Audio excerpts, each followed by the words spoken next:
नमस्कार मित्रांनो, ठरलं तर मग या मालिकेच्या पुढील काही येणाऱ्या भागात आपल्याला असं पाहायला मिळणार आहे. पूर्णाजीने मधुभाऊंचा अपमान केलेला असतो, पण त्या अपमानाला उलट उत्तर न करता जेव्हा मधुभाऊ जायला निघतात तेव्हा आता 20 वर्षापूर्वी जो फोटो भिंतीवर लागलेला असतो तो म्हणजे प्रतिमा आणि तन्वीचा, म्हणजे त्यामध्ये ती सायलीच असते.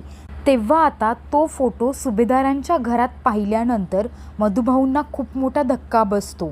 कारण त्या फोटोमध्ये लहानपणी सायली जशी दिसत होती तो फोटो सायलीचाच असतो.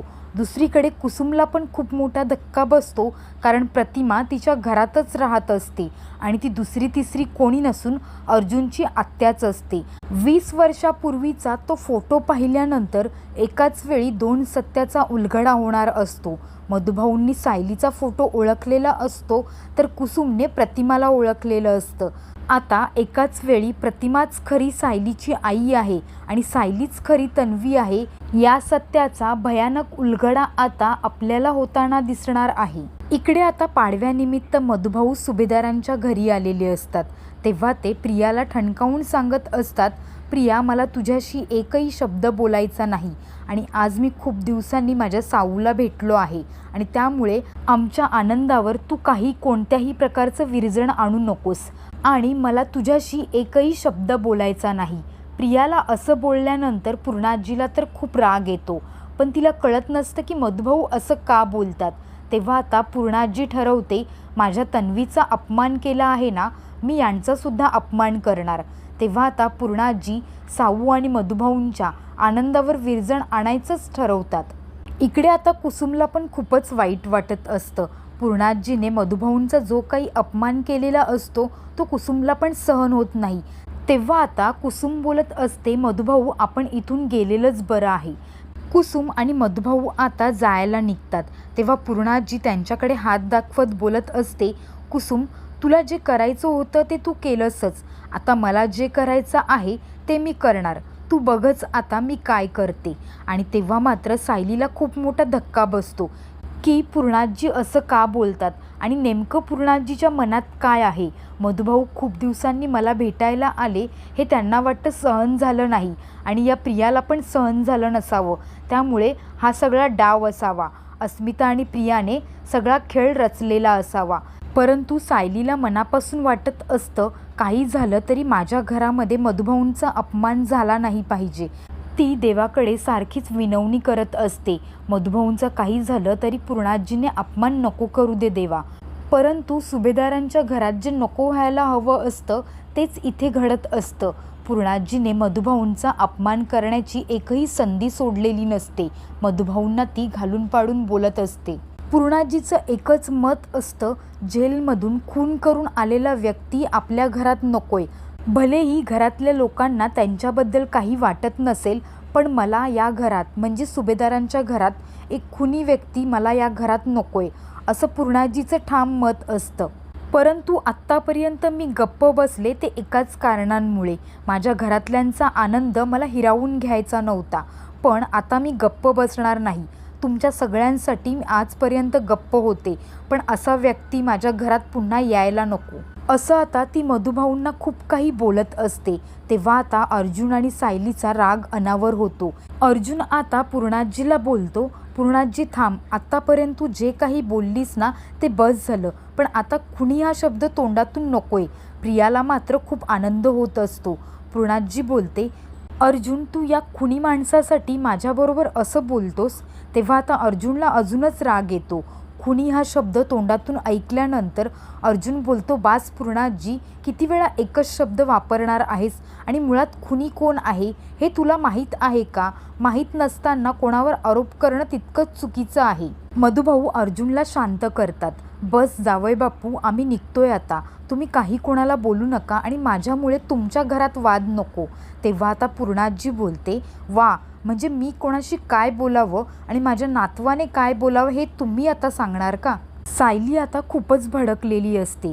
ती पूर्णाजीला बोलते, पूर्णाजी, मधुभाऊ खूप दिवसांनी माझ्या घरी आलेत आणि त्यांचा पूर्ण दिवस खूपच आनंदात केला आणि त्यांच्या आनंदावर विरजण प्लीज आणू नका. त्यांना आता सुखरूप घरी जाऊ दे.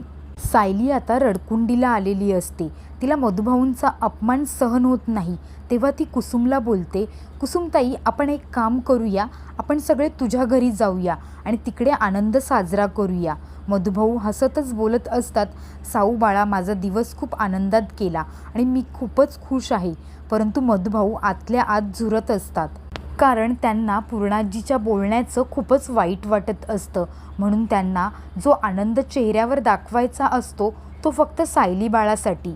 त्यामुळे ते चेहऱ्यावर हास्य ठेवून सायलीला सांगत असतात, साऊ माझा दिवस खूपच आनंदात गेला आणि मुळात म्हणजे मी खूपच खुश आहे. इकडे आता मधुभाऊ जाण्यासाठी निघतात. तेवढ्यात आता समोर भिंतीवर असलेला 20 वर्षापूर्वीचा फोटो मधुभाऊंच्या नजरेस पडतो आणि मधुभाऊंना तो फोटो पाहिल्यानंतर चक्क धक्काच बसतो. कारण त्या फोटोमध्ये तन्वी असते आणि तन्वीसोबत ती कोण आहे या सगळ्याचा विचार करूनच मधुभाऊ अस्वस्थ होत असतात. परंतु मधुभाऊंना तो फोटो नीट दिसलेलाच नसतो. तेव्हा आता ते कुसुमला बोलवतात आणि कुसुमला सांगत असतात, कुसुम या फोटोमध्ये नक्की कोण आहे ग, मला कोणीच दिसत नाही. आणि तेव्हा मात्र कुसुमला पण धक्का बसतो. का तर फोटोमध्ये प्रतिमा असते आणि प्रतिमा दुसरी तिसरी कोणी नसून कुसुमच्याच घरी राहणारी कविताताई असते. तेवढ्यात आता सायली आणि अर्जुन हा विषय टाळावा म्हणून अर्जुन बोलत असतो, मी तुम्हाला सगळ्यांना कारने सोडतो. तेव्हा मधुभाऊ बोलत असतात, नको जावई बापू आम्ही जाऊ. तेव्हा आता कुसुम आणि मधुभाऊ पुन्हा जायला निघतात. परंतु तो भिंतीवरचा फोटो पाहिल्यानंतर कुसुमच्या चेहऱ्यावरचा रंगच उडालेला असतो. कारण त्या फोटोमध्ये दुसरी तिसरी कोणी नसून प्रतिमा असते. आणि मधुभाऊंनी तो छोट्या मुलीचा फोटो पाहिल्यानंतर त्यांनाही कळालेलं असतं, हा तर सायलीच्या लहानपणीचा फोटो आहे. हा विचार करून पण मधुभाऊ अस्वस्थ होत असतात. पण त्यावेळी हे सगळं सांगणार कोणाला? कुसुम पण गप्प बसून घेते. मधुभाऊंना सोडण्यासाठी अर्जुन आता जातच असतो. सगळ्यांना बाहेर घेऊन जाताना मधुभाऊ सगळ्यांचाच निरोप घेतात. पण पुन्हा एकदा त्यांचं मन अस्वस्थ होत असतं. तेव्हा ते पुन्हा प्रतिमाच्या फोटोजवळ जातात. सायली विचार करत असते, मधुभाऊ सारखं त्या फोटोजवळ का जात आहेत? तेव्हा आता सायली मधुभाऊंना विचारते, मधुभाऊ काय झालं, या फोटोमुळे तुम्ही इतके अस्वस्थ का दिसता? तेव्हा आता अस्मिता टोमणा मारतच बोलत असते, या माणसाच्या मनात नक्की काय आहे कळत नाही. सारखं त्या फोटोजवळ जाऊन काय विचार करतोय समजतच नाही. तेव्हा आता मधुभाऊ पुन्हा एकदा त्या फोटोजवळ पाहून अस्वस्थ होत असतात. तेव्हा आता अर्जुन बोलतो, मधुभाऊ तुम्हाला नक्की काय बोलायचं आहे? अर्जुन बोलतो, या फोटोमध्ये जी लहान मुलगी आहे ना, जी तुमच्याकडे आश्रमात प्रिया राहायची ना, आणि हा लहानपणीच्या तन्वीचा फोटो आहे. आता मात्र मधुभाऊंना खूप मोठा धक्का बसतो. कारण ती प्रिया नसतेच. तो फोटो खरं तर लहानपणीच्या सायलीचा असतो. आणि फोटोमध्ये जी व्यक्ती दिसत आहे ती तिची आई आहे, म्हणजे प्रतिमा आत्या. प्रतिमा आत्याची मुलगी तन्वी म्हणजेच प्रिया, जी तुमच्याकडे लहानाची मोठी झाली. मधुभाऊंना असं आता अस्वस्थ पाहून प्रिया तर खूपच घाबरलेली असते. कारण तिला कळून चुकलेलं असतं की हा फोटो सायलीचा आहे, आपला नाही.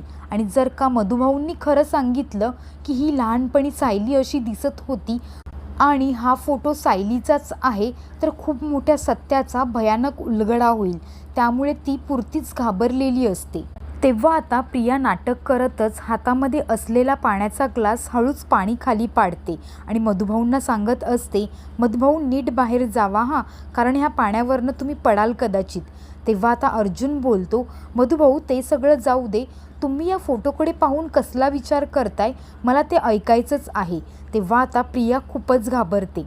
इकडे आता कुसुम आणि मधुभाऊंच्या तोंडातून एकाच वेळी दोन सत्यांचा भयानक उलगडा होणार असतो. कुसुमला पण समजलेलं असतं, आपल्या घरी जी व्यक्ती राहत आहे ती दुसरी तिसरी कोणी नसून प्रतिमाच आहे आणि फोटोमधली लहान मुलगी सायलीच आहे. या सत्याचा उलगडा देखील मधुभाऊ करणार असतात. तेव्हा प्रिया पुरतीच मनातून घाबरलेली असते.